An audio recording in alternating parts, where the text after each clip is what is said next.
Welcome to my pre-ride of Lille.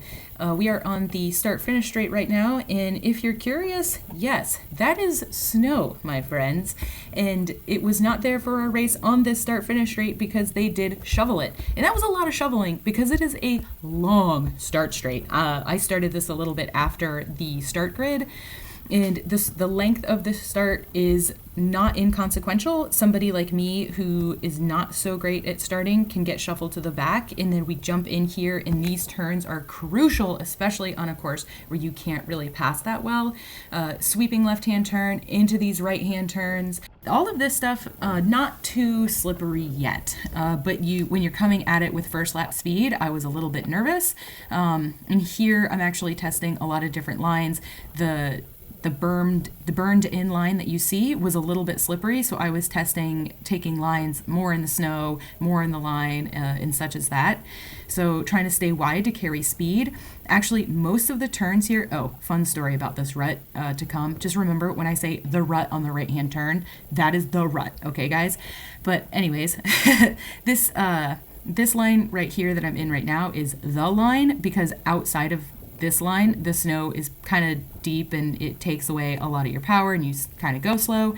So the start was really, really important because you wanted to be in a good position in this line, because if you were trying to make passes, you were putting out way too much effort for not gaining too much. So it was almost single file as you're pedaling off of the start section through those slippery turns and through this.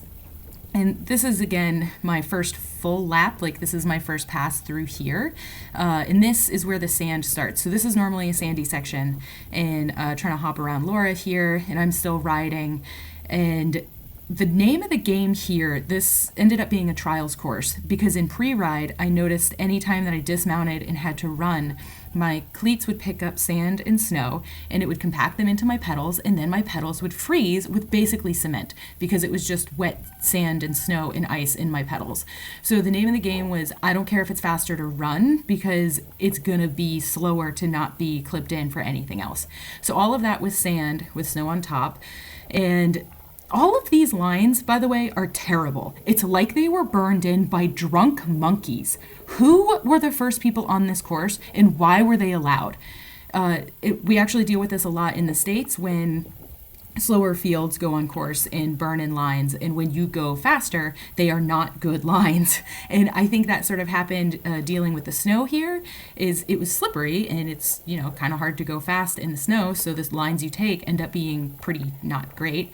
And then they're just awkward. Had to dab, grab the fence. Come on, you can do it back. Pull. Good job, you. So the lines were terrible, and actually after pre-ride, one of the men came back and were like, what the hell is going on out there? And I was like, I know, right? And luckily, as the men pre-rode, they did open up some of these lines and actually burned some of the snow away, so traction increased a little bit.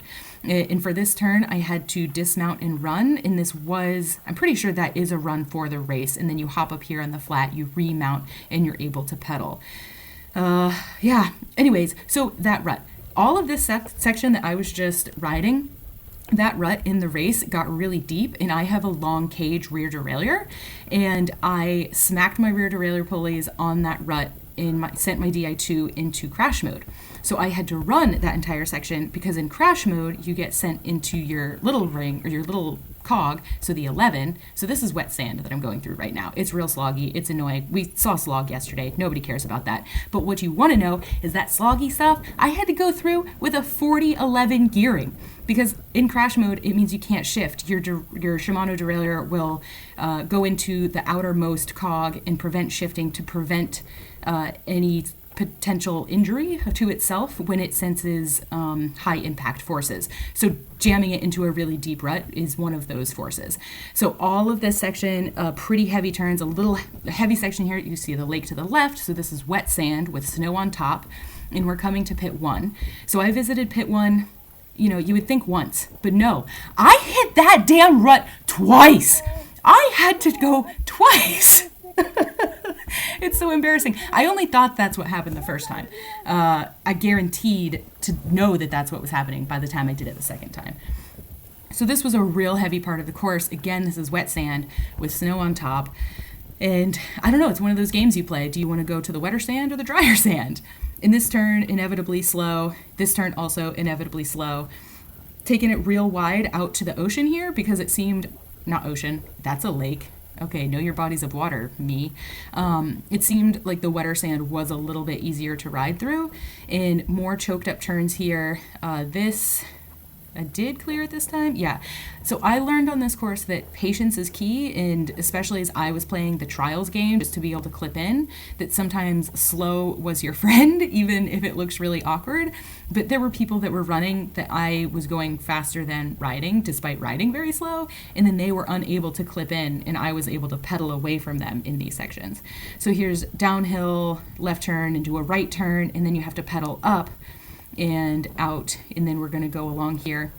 So a lot of these times when we are coming up and off of the beach out of the sand, the beach is, I don't know, I guess held together by little metal berms or something. So right here, right hand turn, climbing up, and then you have to pick that front wheel up because there's a square metal edge, and in years where we're going faster, it's a little bit of a problem because you kind of have to manual over it, and I can't really manual.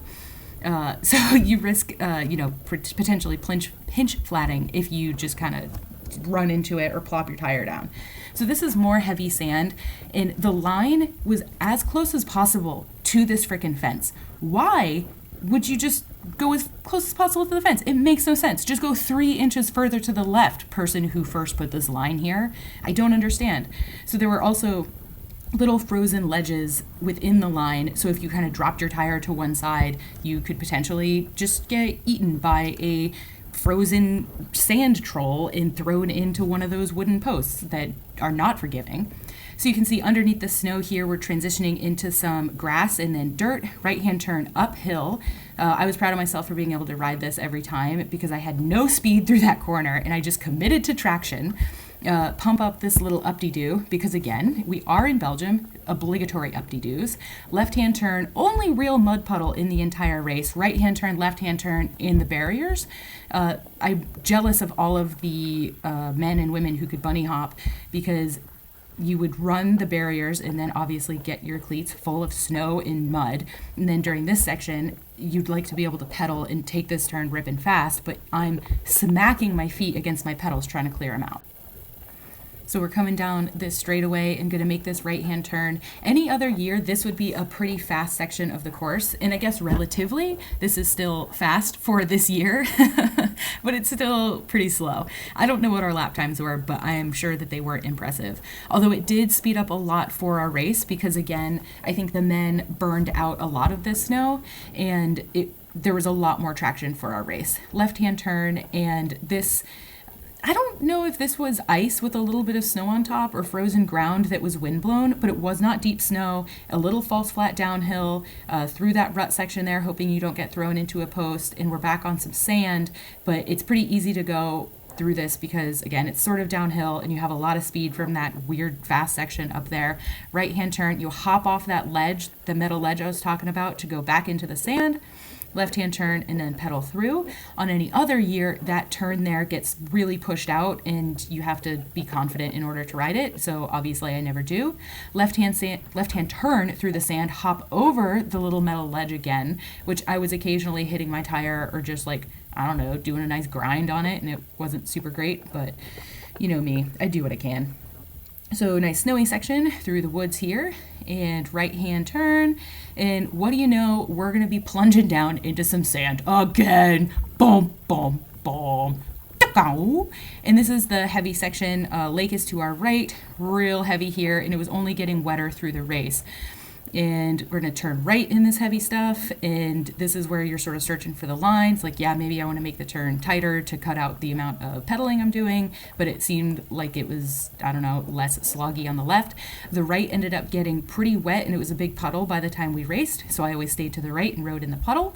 Fun fact, in the pits and at the trailers, we weren't using water because everything, like sand, was freezing to our bikes. So obviously you don't want to wash with water because everything will freeze. So I don't know, I think they were just like scraping stuff off. And I told them if I pitted, unless I say I have a problem, which every time I went into the pit, I would say crash mode because I'm an idiot. Left-hand turn through the sand, and we are going up a little hill here. So I told them clearing out pedals is number one.